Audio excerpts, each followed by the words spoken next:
Aula de História, muito boa tarde. Vamos falar hoje sobre africanos no Brasil, escravidão e resistência. O objetivo dessa aula é analisar o escravismo no Brasil, considerando as condições de trabalho e as formas de resistência dos escravizados, e também compreender a dinâmica do comércio dos africanos escravizados no Brasil.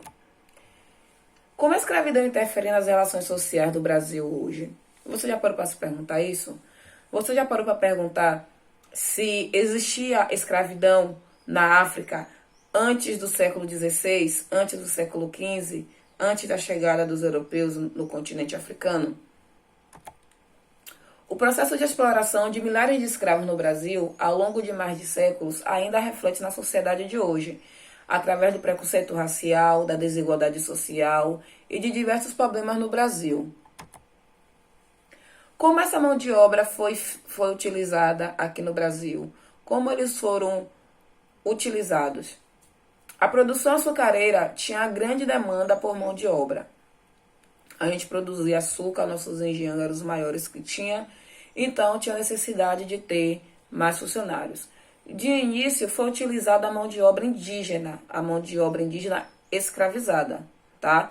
Só que com as campanhas da Igreja Católica, junto com os padres jesuítas, foram reduzindo o número de indígenas escravizados e a partir do século XVII, o grande número da mão de obra escravizada já era de pessoas negras. Os negros trazidos foram a base das principais atividades do período colonial: açúcar, mineração, criação de animais, transporte, comércio e cultivos agrícolas. As escolhas pela mão de obra escravizada foram, eu vou apontar aqui 5. As 5 primeiras a barreira cultural, as epidemias, o domínio de certas técnicas pelos africanos, oposição à escravidão indígena e lucro gerado pelo tráfico negreiro. Antoniel, ele vai afirmar que os escravizados precisavam apenas de 3P: pau, pano e pão.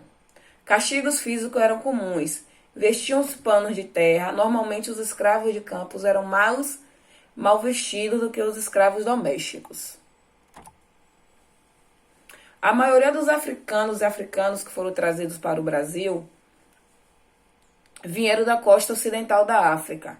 Portugueses mantinham feitorias nessa região, por conta da menor distância entre a África e a América, e também pela viagem mais curta e com uma mortalidade menor do que a de negros e negras. Você conhece alguns elementos culturais que são de heranças africanas no Brasil? Lembra de alguma palavra de origem africana no português falado no Brasil?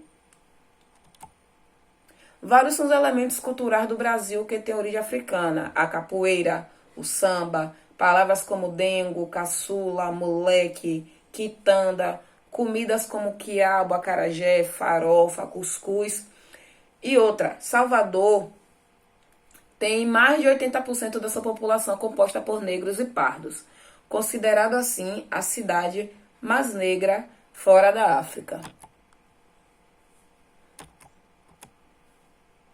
Conhecer a origem dos povos africanos que foram trazidos para o Brasil a partir do século XVI para serem escravizados é compreender a nossa formação, a formação da nossa identidade nacional. Foram mais de 3 séculos de escravidão, deixaram marcas e estigmas sociais ainda visíveis na nossa sociedade, como o racismo, o preconceito social, as barreiras econômicas, assim como impactaram culturalmente no país. Tráfico de escravos. Os portugueses foram os primeiros a realizar o comércio de escravos africanos através do Atlântico. Dominaram regiões do litoral africano desde o século XV, muitas feitorias e alianças com os soberanos locais, comércio triangular. Navios europeus levavam mercadorias da colônia e da metrópole para a África: tecidos, aguardente, armas e tabaco, que eram trocados por escravizados. Esses escravizados eram transportados até a América, onde eram vendidos para os colonos.